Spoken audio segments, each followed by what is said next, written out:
busy day.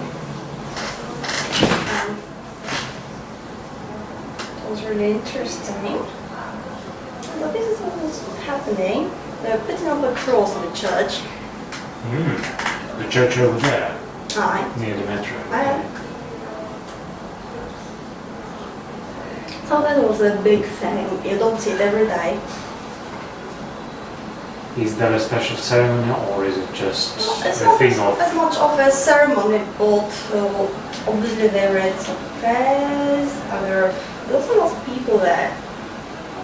And nobody cared much about social distancing. Okay. We had two crosses, a big cross and a small cross. And that's how it looked. A small cross. This was lovely. And that's the brave man who did it. Really cool.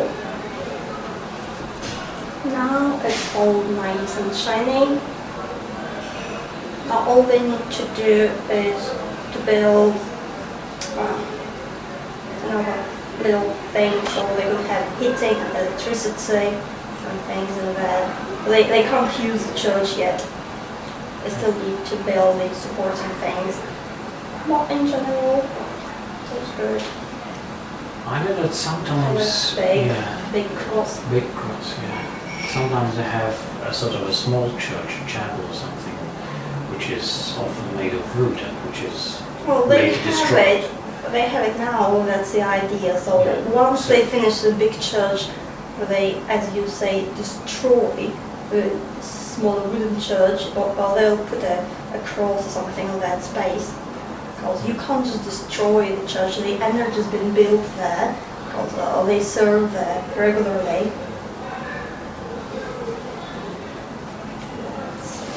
Cross on the ground, really big. It doesn't look that big when it's up there. It's really big. And then I can see some workers and there's also a man. Is he someone who gives directions? Well, there are lots of people and they're all busy, they're all doing something. Because it's not an easy thing to build a whole church. Hardly a double. I had some happy children. So there is a sort of a community. Well, there is obviously, since they have a church and they want to make a new church. What does the community say? We don't have many churches in the district. The one which is deeper in the forest of streets is still unfinished. I mean, the one which is somewhere between this TV institute that's just for the hospital. It's a hospital thing. Yeah, so it's not for people. Oh, there is a big church, but it's right like maybe 20 minutes walk from the metro station. Yeah, so that's neat. And they have already, well, they must have said to whom, to what saint the church will be. Oh, I guess it will be the same as a small church, St. Nicholas. St. Nicholas, okay. Should be. Okay, we'll wait and see. Right. It was wonderful. That's really good news. Beautiful, yeah, it's really good news, and it doesn't happen every day. There's sort of something like having the support for that. Cool, sunshine. Sure. The sunshine and the day today is really special because in the church, in the church calendar, tomorrow or this evening and next morning, it's the day of the cross, putting the cross up, and that's what they do. And they weren't planning it for this day. They first planned it on one day, then they had to move it, then they had to move it again. So it's all really good, all good signs here. Right, but today we're going for something else. not for churches. We come back to classics, because classics are good. Classics are what we need to know, because you look at modern poetry, yeah? Well, that's horrible. You know, prize-winning poems, and they praised, and you look at it, what do they say? It's disgusting. It's like the SHIT word, yeah? And they say, it's good, and you only live to die, and you're miserable, and you're like a dung fly. And they say, oh, that's amazing, divine poetry, so subtle. So, you know, we go to classics, we need to remember our classics, we need to know our roots, our history, we need to know the beauty, the good times when poetry was poetry and rhyme was rhyme and beauty was beauty. So who's been Jonson? Not to be confused with Boris Johnson. Well, they're both nice in a way, but yeah. But I understand that there's much to be said about Ben Jonson, who wasn't he a playwright or something? Yeah. So he lived in Shakespeare's times, and actually Shakespeare played for him. In his plays, they were friends with John Donne and some other important people, poets of the time. Well, he's not much remembered, and he's even less remembered for his poetry than for his playwrights. Well, still, he's got a really nice, interesting poems, and some of them are funny, some of them are serious, some of them are just like elegies, just nice. So, as you say, it's interesting that they had a conglomerate of good poets back at Shakespeare's time, and when you look at now, you need to know where to look. The prize-winning poems. What are the prizes? Who are the judges? All the really silly people usually. Well, we do have interesting people today, of course. There are always interesting people. Maybe it's not as obvious as maybe in the 70s or 80s, where you had all the big guys all working together, like Douglas Adams and Monty Python and the Who and the Beatles and the Rolling Stones. We were all one big company, all really influential. Maybe we're still going to have something. Now we have just separate different people who do big works, like we have John Rowling with Harry Potter, we have, what else we have? We have some filmmakers, have some authors. Well, you don't think about them like groups of people who work together. They're like separate, big, but separate. And you can name a few, and then we'll see who stays and who goes. Okay, so today we are being transported back in time. It's two poems. They're quite simple, quite nice, lovely. So let's have a look. Let's read it. Let's see what we can feel here. So the first one is his excuse for loving. Let's read it. Let it not your wonder move, bless your laughter that I love. Though I now write 50 years, I've had and have my peers. Poets, though divine are men, some have loved as old again. And it is not always face, clothes, or fortune gives the grace, or the future of the youth, but the language and the truth, with the ardor and the passion, gives the lover weight and fashion. If you then would hear this story, first prepare you to be sorry, that you never knew till now either whom to love or how. but be glad as soon as me when you hear that this is she, of whose beauty adores sung. She shall make the old man young. Keep the middle age at stay, and let nothing hide decay, till she be the reason why all the world for love may die. And the second one is how it ended. My picture left in Scotland.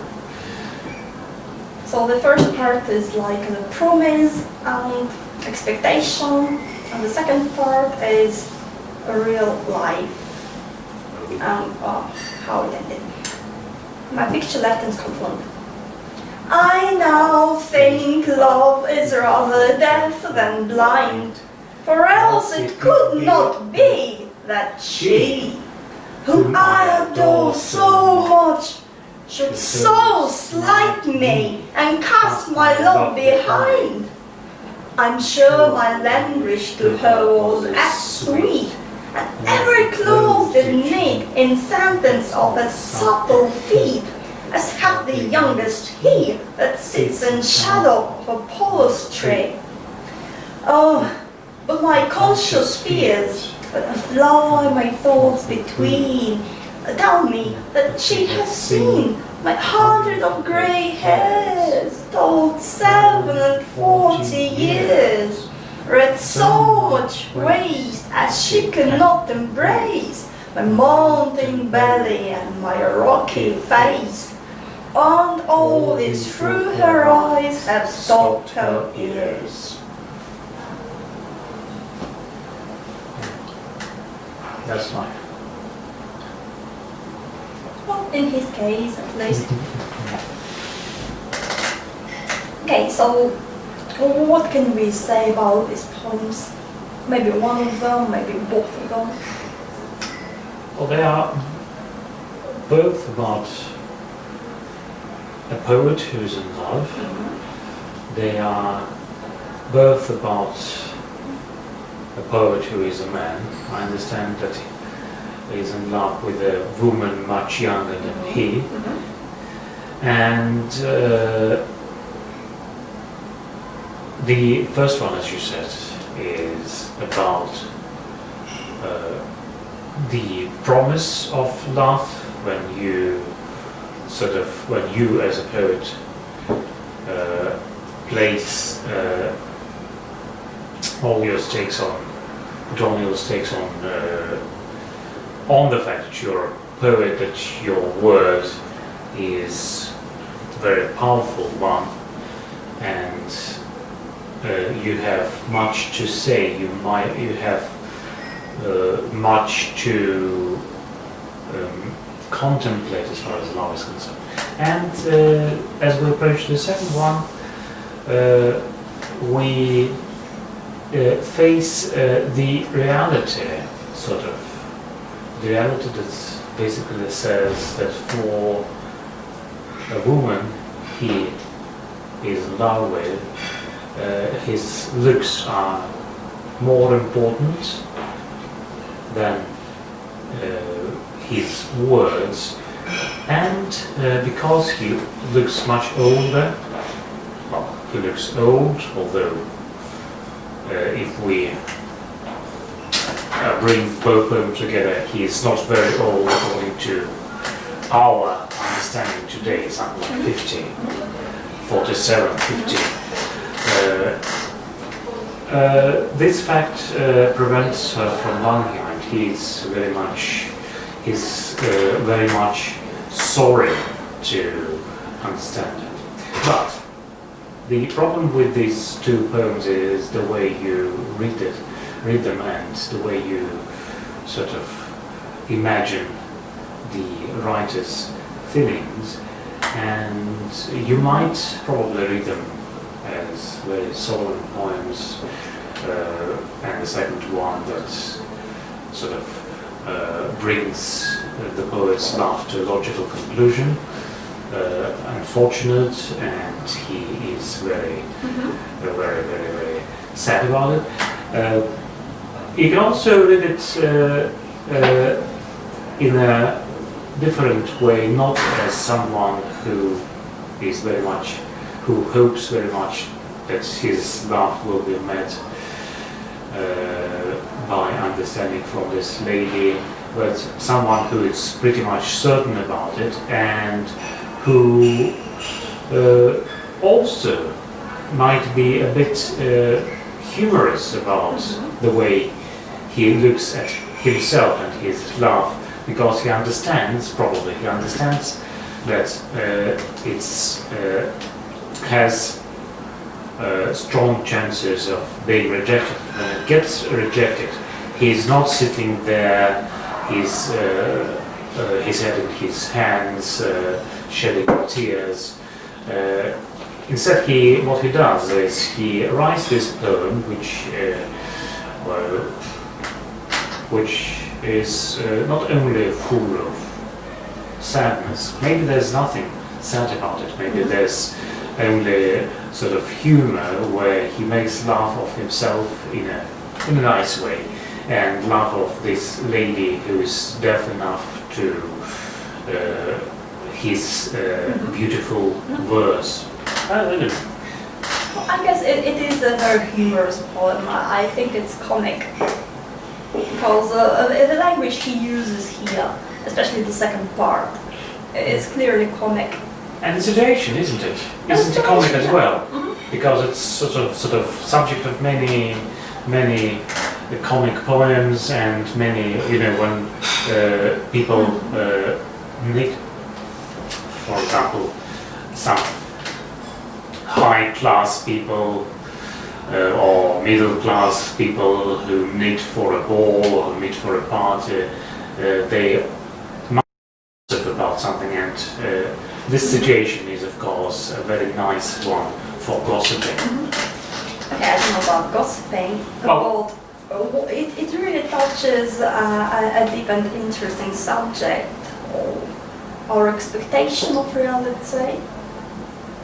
Yeah, our idea of reality, our model of reality, and when the model, which is only a model, as they say, Approximation. When the model meets the fact, they're incompatible. So either you accept that your model was wrong and nobody wants to do it, or you become sad and grumpy and offended that reality doesn't correspond to your model. Yeah, so it's big, because he has his logic. Yeah, and the logic is, I'm a poet, poets are cool, it's cool to love a poet, words are more important than looks, thoughts, ideas are more important than looks, therefore she has to love me. And then she looks at him and says, no. Wow, it's not logical, I'm a great poet. Maybe. Or you have to love me. No. So it tells us about his perspective, the girl's perspective, and that relationship again with reality. It doesn't have to be about love, it can be about anything at all. But it's much nicer and much more fun when it's about love. Because again, we tend to think, oh, love is serious, love is solemn. If you write a love poem, it has to be serious and beautiful and really elevated and subtle.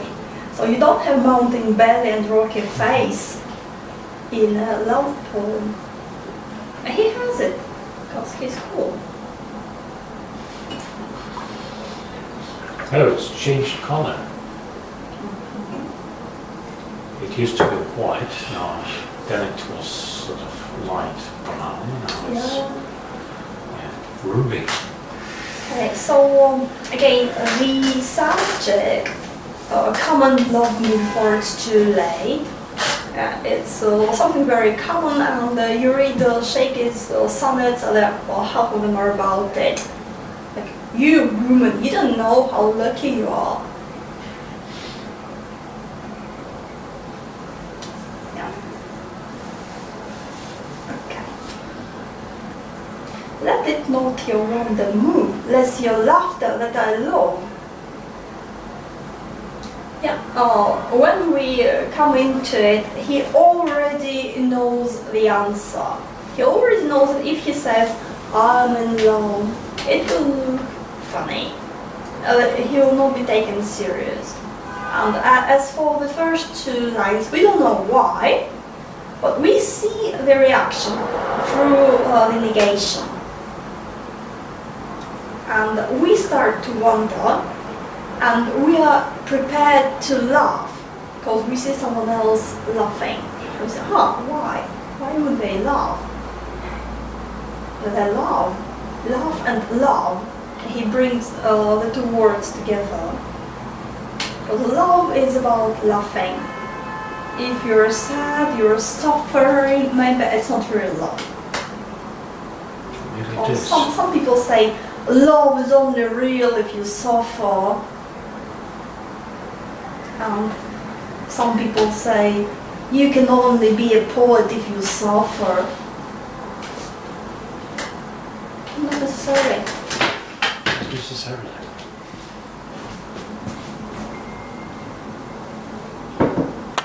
10 minutes. Okay.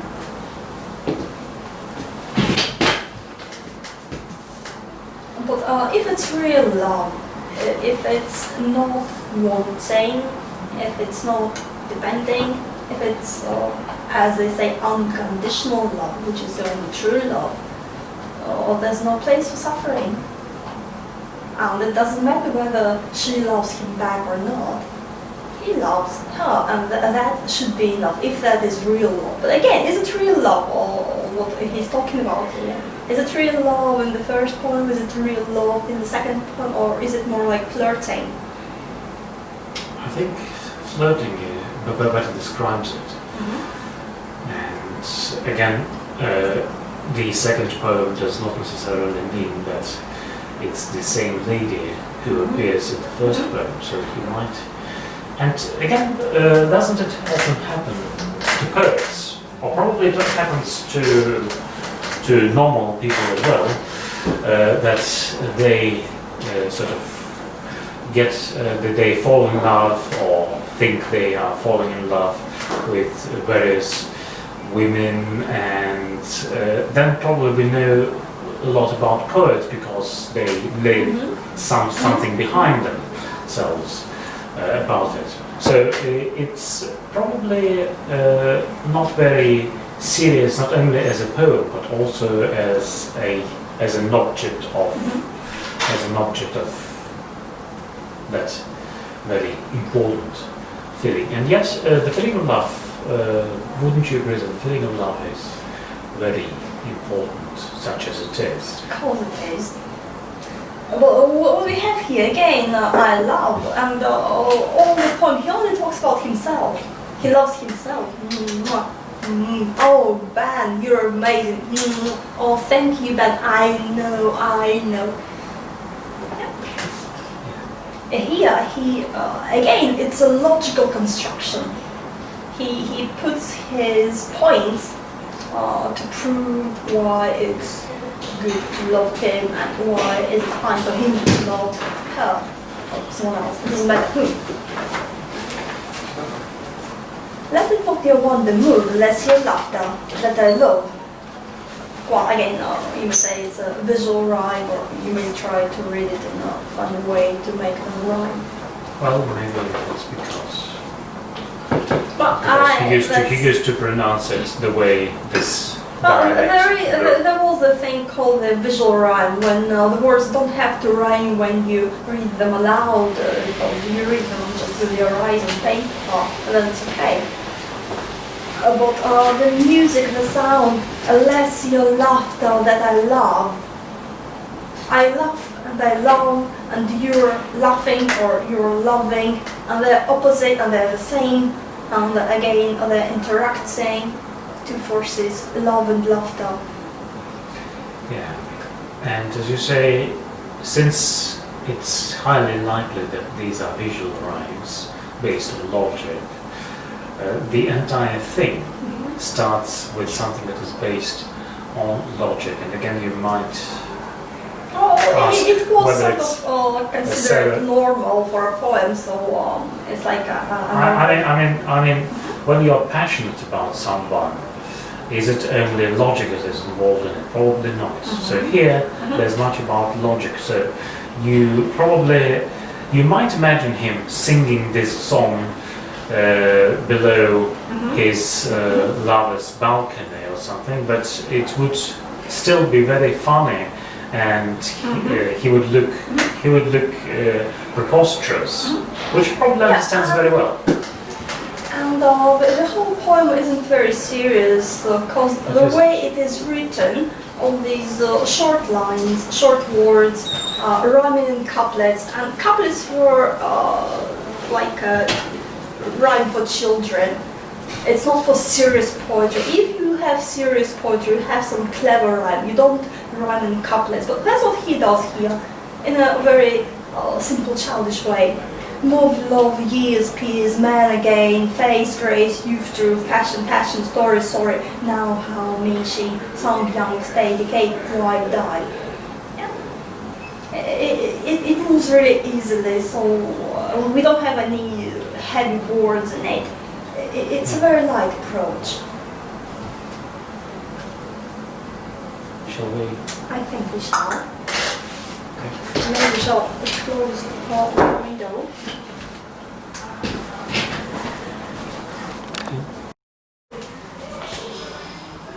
Yes.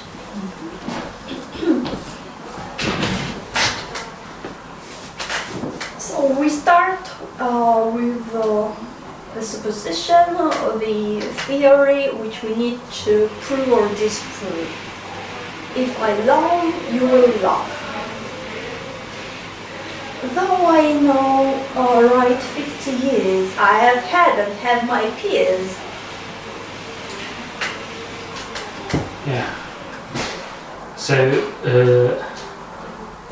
basically, he, in the first two lines and in the following two lines, the poet acknowledges the fact that his love may seem preposterous to the lady concerned, and he addresses the issue by saying, okay, yeah, I'm 50, I'm old, but there have been and there still are people who are my peers who had the fortune of falling in love.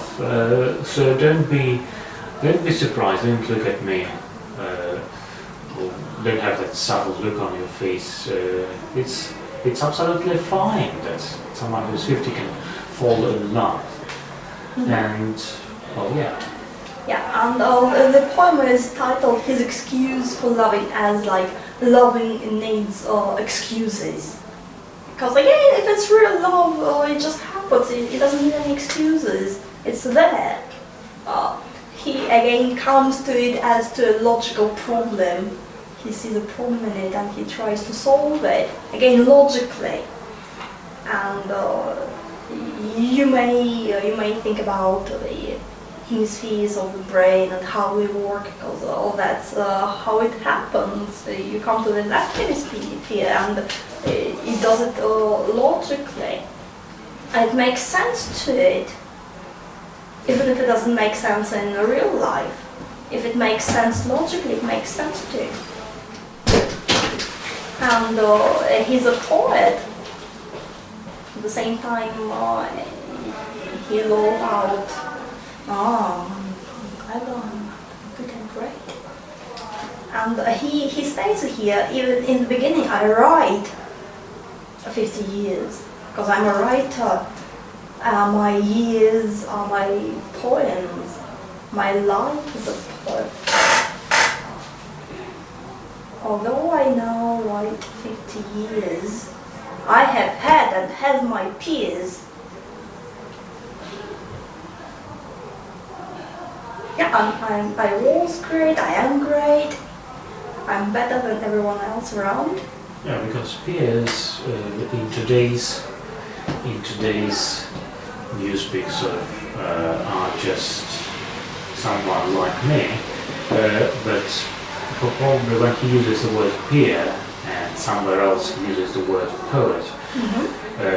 He means appears as someone placed very high in the sort of his logical Who are hierarchy. his peers? Other poets like him. Who? Well, you might say. Who? Names? Yeah, yeah. We mentioned in the beginning. Yeah, Shakespeare, John Donne. Yeah, all Maybe. these guys. Yeah. So he's like, well, you know Shakespeare, you know John Donne. Ha, they're nothing. Oh yeah. Yeah. I've had my peers. Poets, though divine, are men. Some have lovers old again. So poets are divine, and this is taken for granted. It's not discussed, it's just Yeah. stated. Yeah. Everyone knows. Everyone knows, and they might,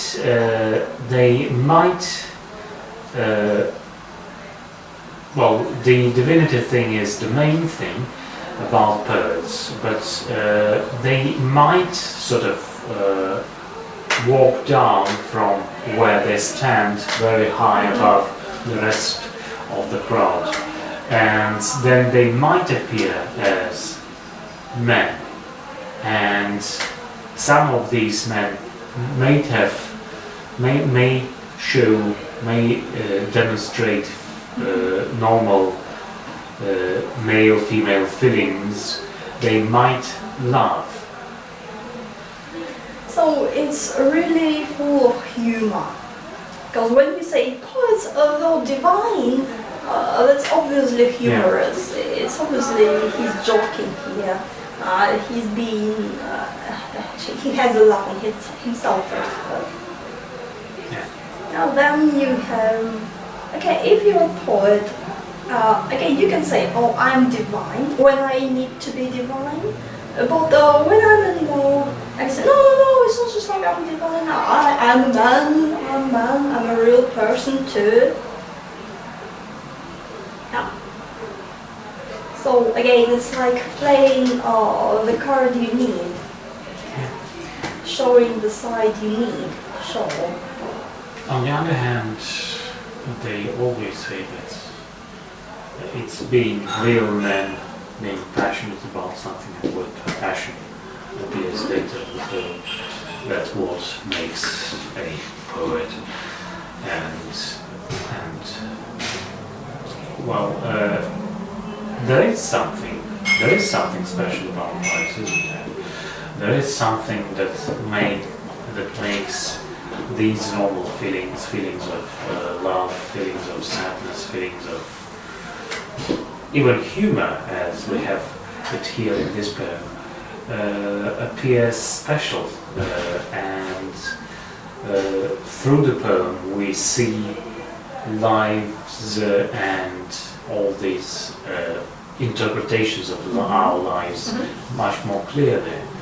So there is, again, he's humorous about it, but there is something of men who transcend the boundary and do something that not everyone is capable of doing. It's always funny, it always makes us smile when someone who's supposed to be serious behaves silly, when a grown-up person behaves like a child, or when a grown-up person falls in love. Or when a poet who has to be divine acts like a mortal man. So why does it make us smile? So if we see a child behaving like an adult, when we see a normal person behaving like an immortal, then it's like, oh wow, that's and we're amazing. Oh yeah. But when it happens the other way around, it's funny. Why? I don't know, but we can kind of try to connect with it. One of the reasons might be that we do see artists, including poets, as being very special, and when we discover something that depicts them as being mere mortals, we are surprised. When we discover something, some things that they might have done that were not entirely ethical or not entirely beautiful, we somehow... No, we're not talking about such a thing. We are talking about being childish when you're and being childish when you're... being irresponsible when you have irresponsible eating. Yeah, and probably the first thing is that we expect, again, is our expectation. We expect them to be serious. We expect grown-up people to be... But then again, we expect like children to be childish, but when we see a child who behaves like an adult, really serious and clever and responsible, it doesn't make us laugh. Yeah, because we see being responsible, being grown up as a step up, while being childish when you are a grown up man, when you are a big man, is often seen as, well, at least funny, sometimes preposterous. I've used the word 5 times already. Again, an obvious example, so sometimes poets and writers might choose deliberately to behave in a childish that's working way. in public, that's different. That's a stage personality. Yeah, but here I think it's not the case, and he's probably ready to be ridiculed. He says, okay, you can sort of laugh at me, you can criticize me. So when poets are saying that they are divine, they are not telling the whole truth. So his image or his understanding of what a poet is much more diverse and much closer to the truth than, as you say, a model that someone might create just to make life easier. Yeah, so this version is more lifelike. It's not some ideal person living on the moon somewhere. It's like anyone, like you, like me. And if he is like you, like me, then you, me are like him, which is true. And maybe we can feel it, we know it in our hearts that we have a lot of power, let's say a grown-up power, but we're not using it. We're sabotaging it or ignoring it, or we're not willing to accept the responsibility, and then we behave childishly. And we hide behind the mask of, oh, I'm just a mortal man, woman, someone, unicorn.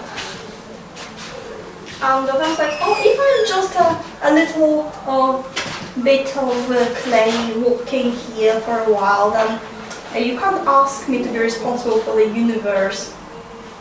But you're still responsible for the universe. Maybe we know it, maybe we feel it, and maybe that's why we smile, because what is smile, what is laughter, it's a really strange reaction. What happens in your being when you laugh or when you smile? It's a big mystery, So poets, though divine, are men. Somehow love is old again. So loving as old is okay for normal man, but you don't expect it of someone divine, which again is a theory. Yeah, of course it might be the other way around if we remember all those famous Greek myths where gods and goddesses fall in love, hate someone, do bad things to each other. it's not necessarily true. So he acts, his picture of divinity is that of maybe Christian divinity, when you have saints who rise above the rest of men while still remaining real people, because they are ready to sacrifice everything, their lives, but also their love and their human nature. Human love. Their human they have love. the great love, which is a real big love. Yeah. And they're not really sacrificing. They're not, and they're not seeing it as a sacrifice. They are, because when you're sacrificing something, you probably think, okay, this is a good thing, and I'm destroying it, but I have a higher purpose. What they think is there's great happiness that is given, a great opportunity, a great happiness that is granted to me to be able to die for someone I love, who died for me on the cross, and so. Then again, it's, if you think about it, the logic is a bit strange, because then you deny the bodily existence. You're not supposed to do it. You're supposed to enjoy your bodily existence. So that's another extreme where people can go. Yeah. But anyway, that's another big topic. Okay. So some love is all the game. So if you're a poet, you're supposed to be either young and in love, or old and abstract. Full of wisdom, full of poetic wisdom. Foolishly. And it is not always face, clothes, or fortune gives the grace, or the future, or the youth, but the language and the truth, the ardor and the passion gives the lover weight and fashion.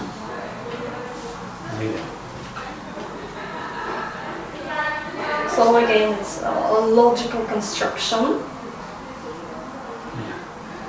Something that he knows to be not really true. Although it is true sometimes, it's not always face that attracts us. It's not about beautiful clothes, although sometimes it's very much about external beauty. It's not about money, fortune. It's not about young age. He says it's my wisdom. It's the fact that I'm as close to the truth as a human being can be. That's at the same time full of ardor and passion, devotion. So it's not just some abstract truth again. It's the real truth which you feel and which you can act for. You can die for it. You can do something strange for it. Something that is not really logical, although this is a work of logic. And then he uses the argument that is purely logical. It's not with the argument of the lover weight. And we usually say that some arguments have strong weight. They are they can support our conclusions, and the word weight here is, I think, derived from logic. Yeah. And also, when you think of weight, and when you think, as we now do, about somebody's mountain belly, you also imagine. So it's like you have a range of lovers, and the girl chooses logically which one is better. Which one is better, and there are some points which you can get get 1 point for your face, you get another point for your clothes, you get maybe 10 points for your wisdom. So again, he doesn't say, well, love happens to you, it's mysterious. No, love can be calculated. Look, it's easy. Weight and fashion. So we connect love, love with fashion. Again, it's something really superficial. It's not deep, it's about being fashionable. Oh, my lover is more fashionable than your lover. Oh, I need to get a new one, someone more fashionable. Yeah, maybe there are discounts somewhere. And again, you have the word grace, which is connected with divinity. But here, again, it's a play, it's a game. Face and clothes and fortune which give the grace. Something passing, something Yeah, something that reminds us again of this Greek Roman mythology, 3 graces, something like that. So that might be the case. And again, weight and grace are usually the opposites. Well, not necessarily. Not necessarily. Because you can Weight like probably importance. weight like importance, yeah.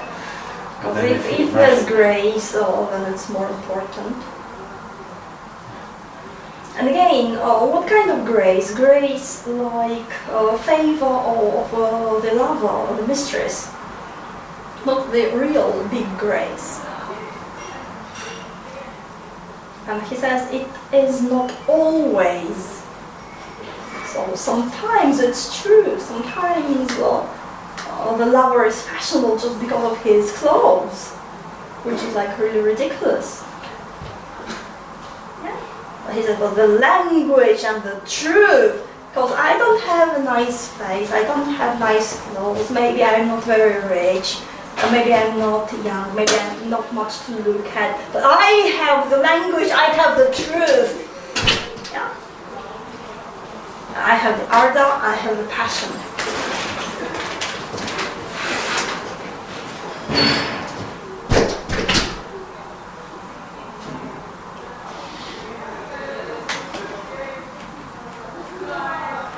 So we talk about love, we say, that I love, some have love dissolved again, we have lover, but there's no love in it. It's just by peacocking, really. So that's our logical construction. Again, we have thesis, we have proof, we're trying to prove it, and then we have the conclusion.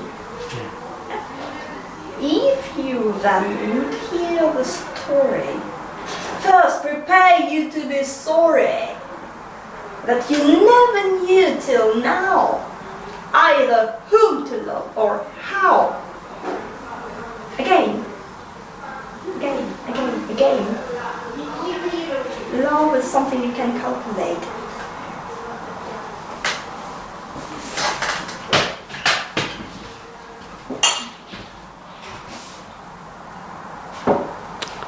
Well, 8 more minutes, let's rest.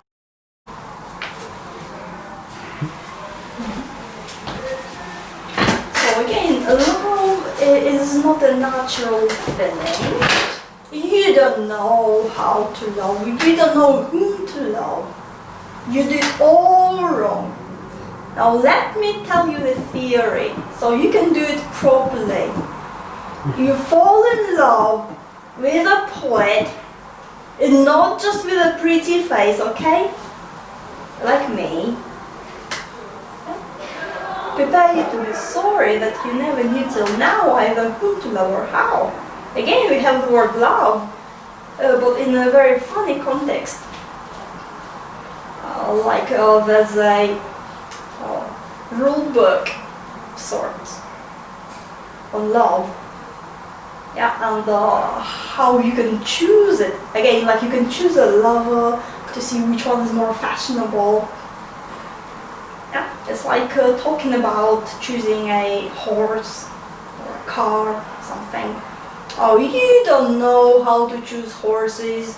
I'll tell you how. You never knew till now, but I'm the master. I have the truth. I'll share my eternal wisdom with you. But be glad and sing with me. When you hear that this is she of whose beauty it was sung. So you be sorry. Without me, you'll be sorry. With me, you'll be happy. And again, it's a logical construction. It's back to logical. Again, again, again. Well, it's true to some extent because we sometimes remember these ladies' names only because there were some poems devoted to them. But whether it adds to their happiness is another question. Yeah, so again, it's a calculated love. If you fall in love, then it's the best to fall in love with a poet because he can make your name immortal.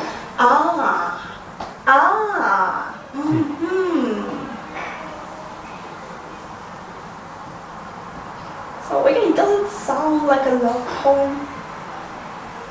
Like a typical love poem?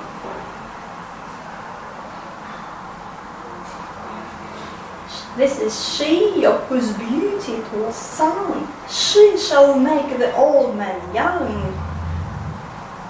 So she here is any she. It's like you could have your advertisement in here. Yeah. Could be you. Could be your name in that plan. But if you refuse me, that will never happen. Someone else, some other girl, not you, will be famous and immortal in my rhymes. Not you. Because you're stupid. You refused me. This is she of whose beauty it was sung. She shall make the old man young. It's like, oh, I write 50 years, so I'm old, but again, if you love me, if you come to me, I'll be young again. Keep the middle age at stay and let nothing hide decay. Guilt should be the reason why all the world for love may die.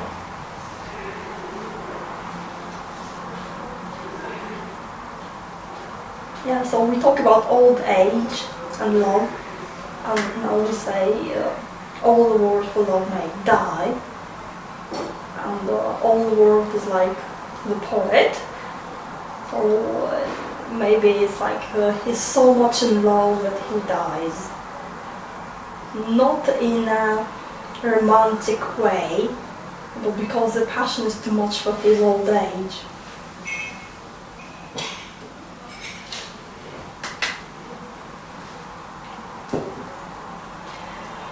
Comments? Any comments?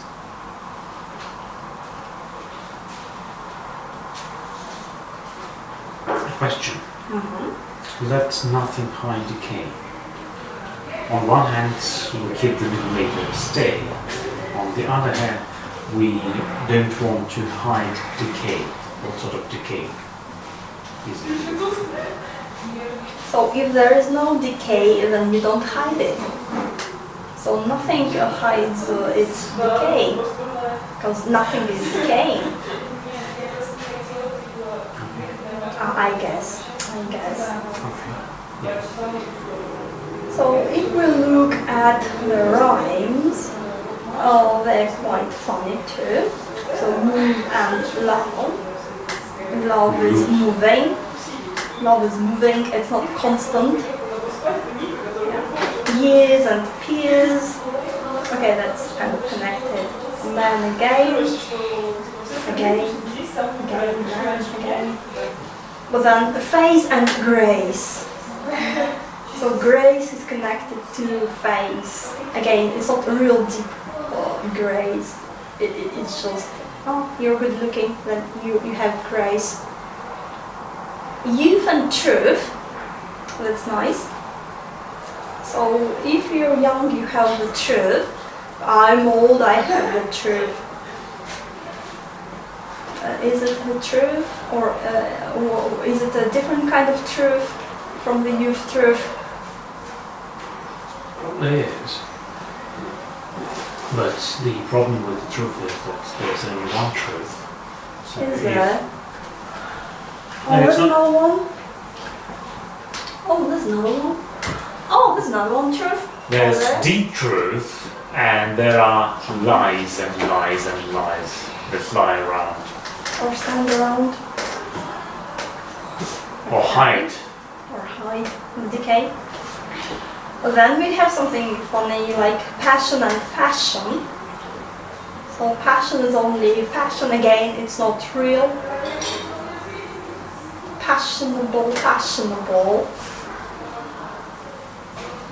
Yeah, it's all just a fashion. How you choose your lover, it's not about feelings, it's about passion and fashion. Not love, but passion, not feelings, but fashion. Story and sorry. Okay. So there's a very short way from story to sorry. Now how? Okay. Me and she. Well, at least somewhere they rhyme. At least in one place here they rhyme. They're together. Me and she. Song and young. So youth has truth and songs. It's youth is really alive. It's singing. It's feeling, knowing. But he's like, oh, I'm old, but I'm good. Stay and decay. If it stops, it starts decaying, apparently. Why die? This is a good rhyme. A good question. And again, we move from like just old, then decaying, then dying. It's like, oh, you'll be sorry when I die. Who will write immortal poems about you when I die? It will be too late for you, stupid woman. So again, it's pretty much the same logic as you see in Shakeyburns sonnets. Come love me, baby, before it's too late. I'll make you immortal through your babies. But here he doesn't say babies, he says rhyme. I'm a poet. I can do more than just babies. I can do rhymes. Anything else here? Okay, then let's look at the second one. My picture left in Scotland. Oh, that's an interesting title. Why?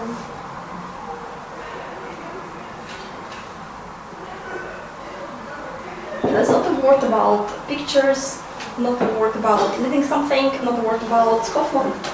Maybe because Scotland is very romantic, suitable for lovers.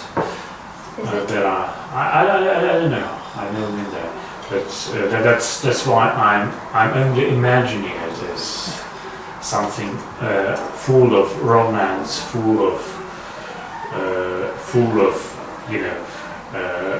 these features that make place romantic. Mountains, people. Are there any mountains? No. No mountains. Mountains, good, beautiful mountains. Beautiful mountains, beautiful people, When beautiful. you think about Scotland, maybe you think more about more simple people, more down-to-earth people, as opposed to aristocracy. As opposed to Highlanders. To Highlanders, to the English. Maybe. Or maybe it's, isn't it, or wasn't it at least in Jonson's times, a more or less remote place as compared to something in the heart of England, and probably not very overcrowded.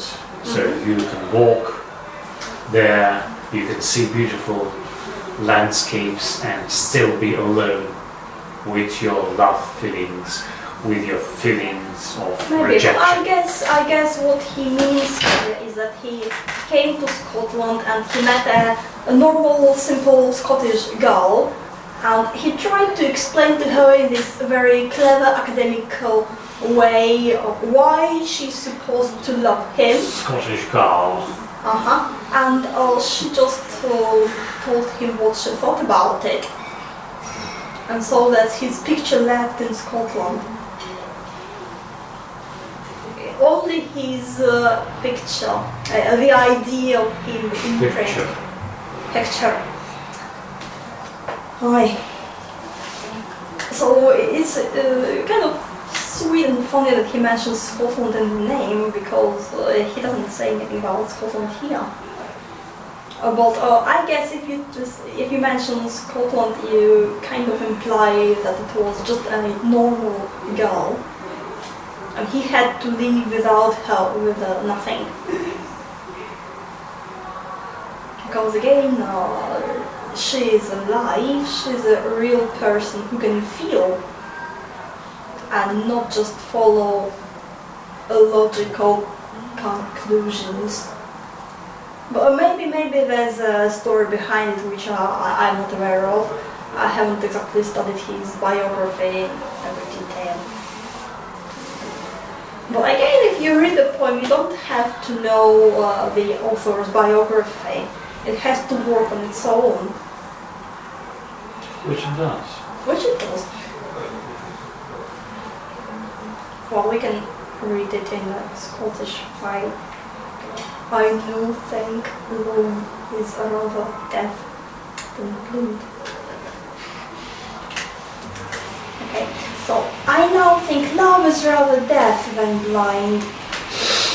So again, he starts, and you can see him sitting and musing, or maybe it's abstract, maybe it's not abstract. Again, he doesn't say, oh, I did something wrong. No, I think love is rather deaf than blind. So he again begins with the thesis. This time, though, it's immediately negated. The thesis is love is blind, and it's... No, the thesis is love is deaf. Yeah, so the traditional thesis that he debates is that love is blind, and this thesis appears to be very untrue because it's deaf rather than blind. Yeah, so again he was Logic. acting in accordance with like, oh, love is blind. If love is blind, or then even if you're not good looking, then the girl still might like you if you speak to her the right way. I said, well, I tried it. Well, it doesn't work. And again, love being deaf and blind. Again, it's funny, it's so incomplete. It's it's not whole, it's invalid in a way.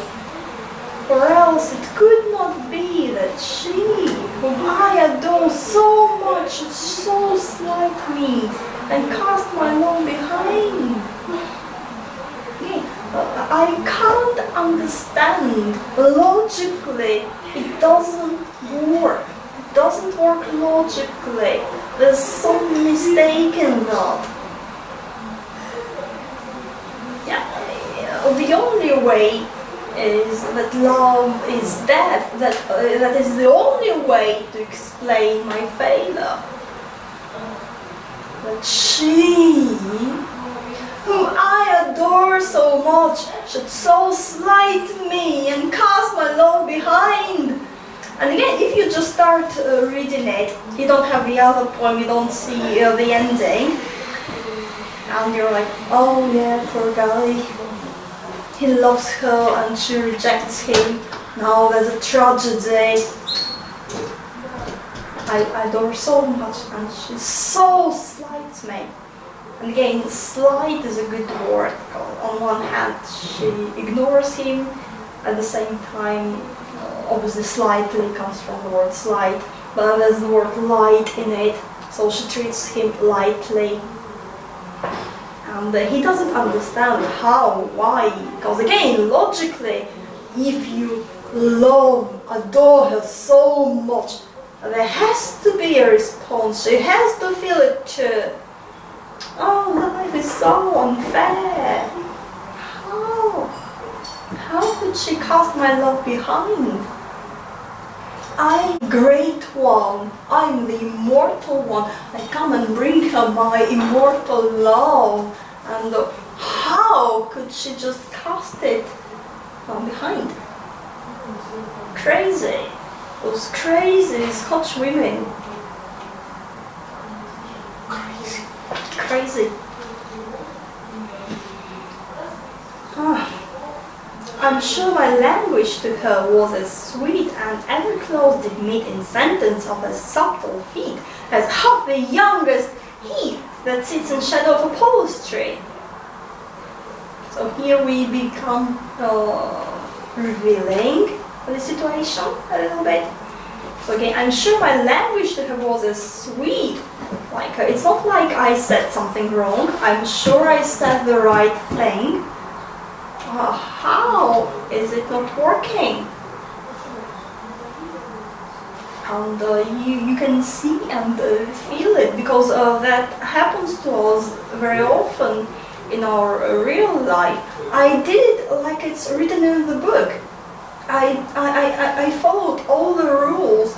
I don't have the result. How? Oh yeah. That is what happens to us all the time. Because obviously how we perceive reality is how we act in it. And if we only perceive a little bit of it and we think that is all, then our rules are only applied to that little bit. Now, same as here. His little bit was of a logic which said language gives the lover weight and passion, and he used it and it didn't work. It's like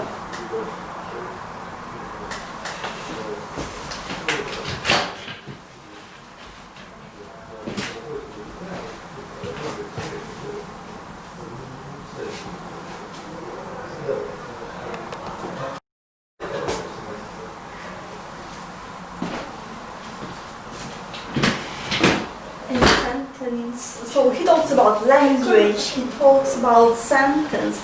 Again, he doesn't talk about her, he doesn't talk about his feelings, he just says, oh, I adore her so much.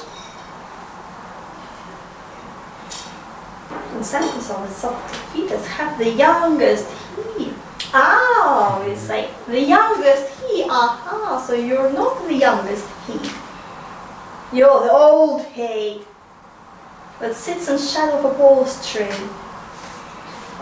Then again, it's funny, because what do we know about Apollo? Well, Apollo is the god of love, among other things. What's his main? His main feature is that he's often depicted, sculptured as quite beautiful. Mm-hmm. Yeah, he's responsible for poetry, first of all. He's a god of poetry, not love, poetry. Mm-hmm. and he is really beautiful. He's the image of all beauty, Apollo. And as we now say, he is also the picture of order and logic, as opposed to Dionysus, or whatever you spell his name out, because there are different versions. So Apollo is order, logic, poetry, beauty.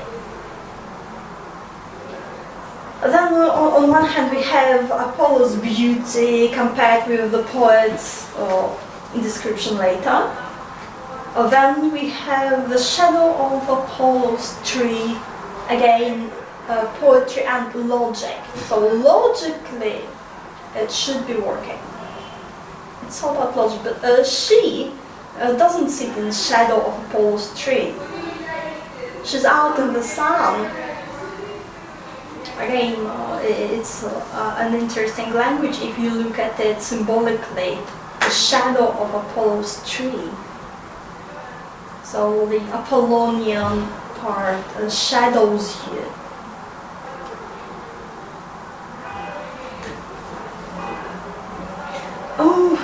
But my conscious fears that fly my thoughts between. So okay, well, I know it's not really logical, but it's just an idea. I know it's not Apollonian. I know it's nonsensical, it's wild. No, but I'll just mention it to you because somehow it keeps bothering me. I don't know why. My conscious fears that fly my thoughts between. Like, it's already between my thoughts. I don't think it's right, but some people may think it's right, but they're wrong because they're not poets, they don't understand it, it's stupid. That she has seen my 100 of grey hairs told 7 and 40 years.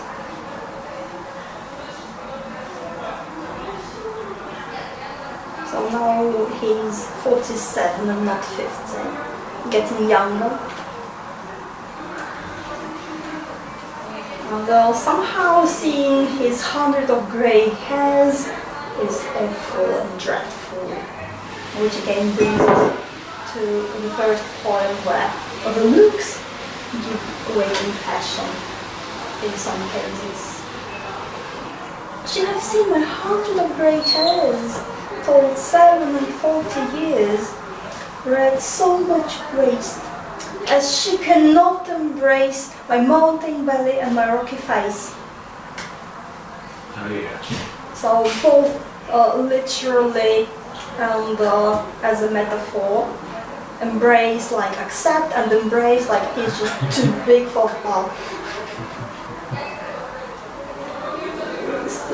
It's really funny because the way he uses words like embrace, hugging and accepting at the same time.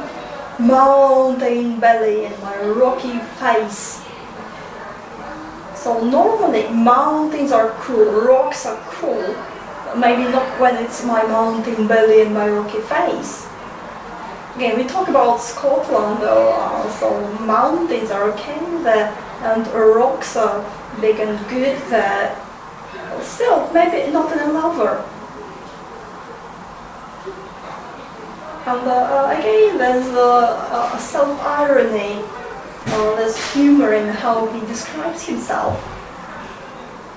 Because you read it like, okay, he has grey hairs, maybe it's not a big deal, it could be nice looking. My mountain belly and my rocky face. Again, it doesn't mean he's ugly, it doesn't mean he cannot be loved. But in this world where we talk about fashionable lovers, it's like, it's just a tiny little wee detail I just forgot to mention. Why is it she's not adoring me? I don't know. Or maybe that's because you have a mountain belly and a rocky face. Does it matter? 100 grey head. Doesn't matter. I'm worried. Shouldn't make. No, that's a big mystery. All this through her eyes have stopped her ears. Love is not blind. Love can see all the faults. And because love is not blind, but on the contrary, very observant, it stopped her ears, which logically was the way to go. Ребята, ищите тебя в мусорке. Да? Ты тоже хочешь на ребенка с общественным?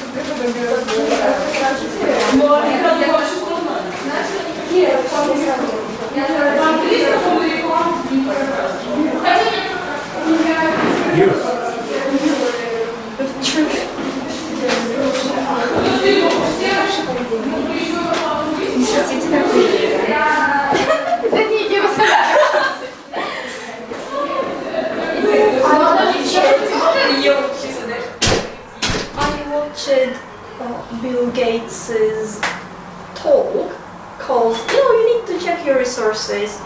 Even if you know it's going to be something ridiculous, you still have to check it out, because if you're only learning about it from other people, and maybe they're misinforming you, maybe they're distorting something, but you listen to that guy. That's ridiculous. First of all, he's a computer guy. What has he to do with medicine? Nothing.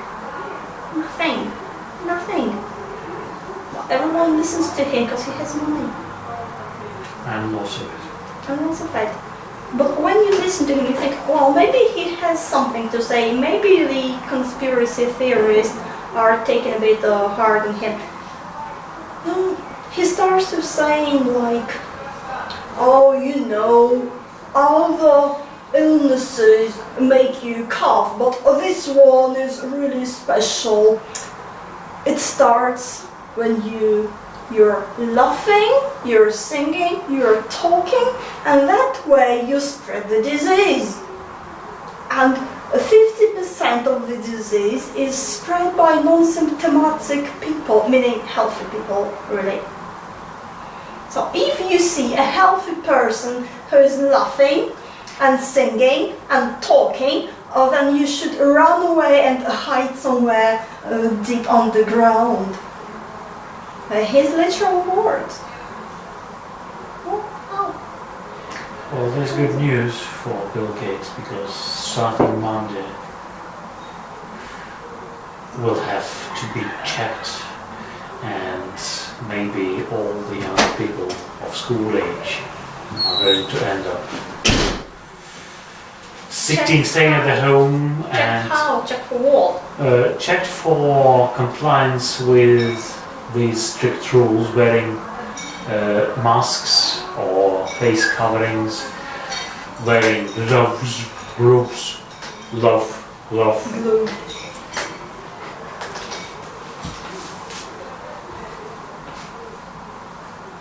Oh yeah. Well, haven't heard of that. Well, Well, they're always talking, but nobody's really doing anything much. yeah, but then they might just say it, or they might say it and do it. They might try to enforce the rules. And Well, you have and to stand your ground, really, because there the has problem- to be some limits, have to be limits. well, the problem is that it looks like they're going to close down everything. They're going to sort of impose lockdown, and that might mean that this Oh, we'll wait and beautiful see, space because doesn't just now, as I understand, as you say, it's more of a speculation than something real. well, there's been an official document signed by this city's mayor. He doesn't really have a say in it. It's only the president who can do it. Otherwise, it can only be a recommendation. Well, let's hope that it remains on paper, because otherwise. I mean, look at England, at not Ben, but Boris Johnson and his idiotic rule of 6. Now people are really coming out, because I say there have to be some limits to what you do to people, because you can't just usurp your power infinitely. You have to stop somewhere. And first it sounded sort of science-like, although there's no science behind it. If you look into it, if you check it out, there's no science behind it. There's no science behind wearing a mask. In fact, it's quite bad for your health. There's no science behind wearing gloves. Unless you touch something where somebody spits and you touch it and then you lick it. I don't think people do that. And if they do that, maybe they just have it coming. So there's no science whatsoever behind lockdowns. Locking down healthy people, making healthy people wearing masks. It's ruining people's health, nothing else, scientifically. There hasn't been any real tests on the virus, so nobody even knows if the virus exists as such, or if it's symptoms caused by something completely different, which could be. It's never been isolated, never been tested. So now when they have something that doesn't even sound scientific, like, oh, you have more than 6 people, call the police. And sneak on your neighbors. Yeah, well, good people. Well, now everybody's like doctors and normal just people saying, what? You sure? So there have to be limits. Well, there have to be limits. It's interesting that some countries, including Russia, are being criticized for. I was just reading an article sent to me by a lady who knows I'm teaching, and the article describes in very negative terms the fact that school children in Russia went to schools all in a bunch instead of doing it the way they did it, for example, in Israel, where they had several days a week where, for example, some students went on on the shifts, yes. So they have yeah. the breaks at different times. In that sense, so they're doing it. Now, again, you listen to Billy, who's suddenly an expert, and he's like, well, what do I think about reopening schools? No, that's a very big risk. But if you want some real healthy things, like vaccines, then it's good and beneficial. Is he a poet? Well, a kind of a poet. Has he bought 100 grey hairs? He has got 100 grey beetles in his hair. Apparently. No, it's really weird.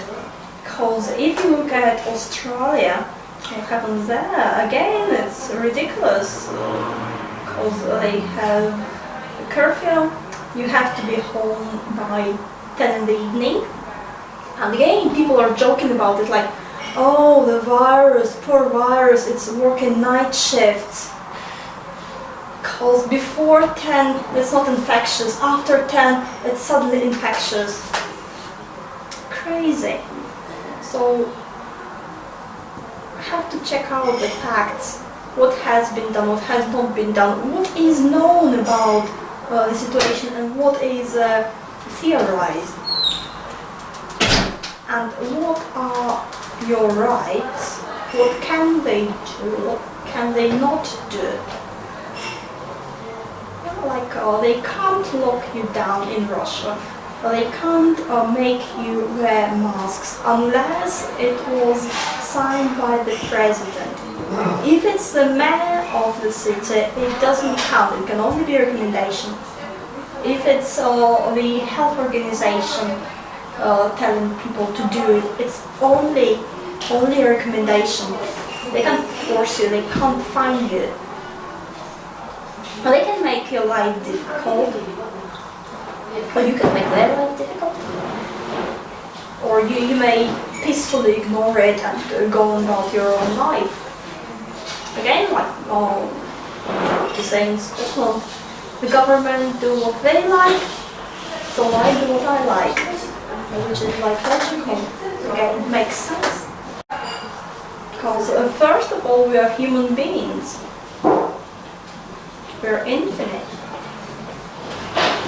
When you behave like a little plastic doll, then that's what you turn yourself into. If they say, wear a mask, you say, yes, I will wear a mask. Well, you turn yourself into a little plastic doll. At least, the least you can do is investigate it. Say, the investigation doesn't have to be digging very deep. You can just ask, why?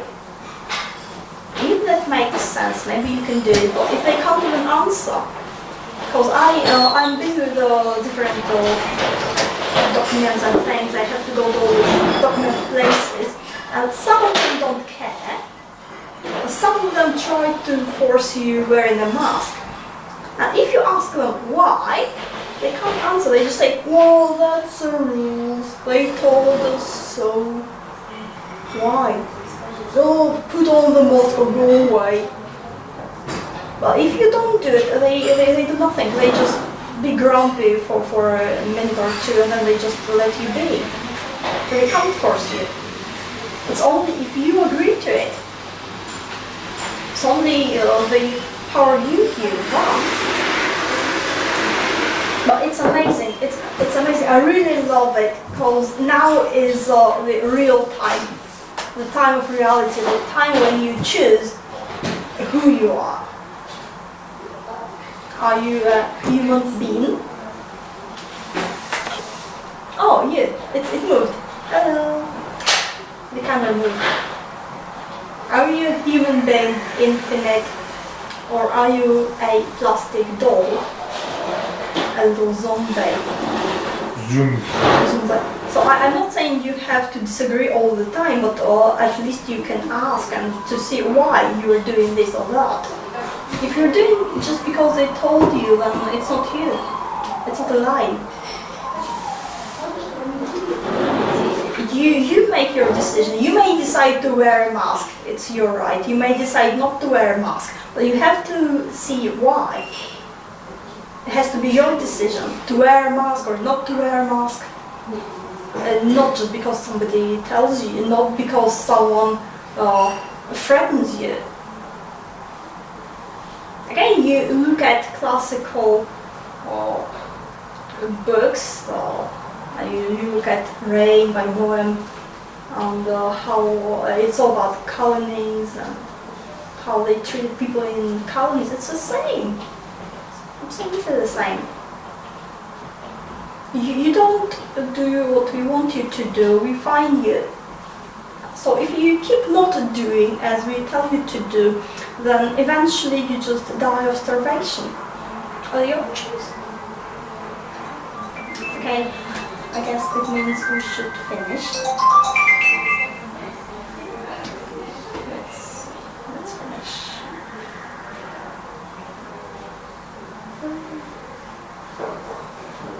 Anyway, if they close this place, we can go back to Skyping, that's not a problem. Or we can...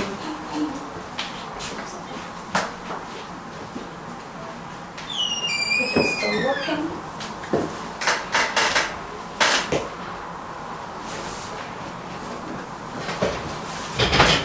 So that was about Ben, not Boris Jonson.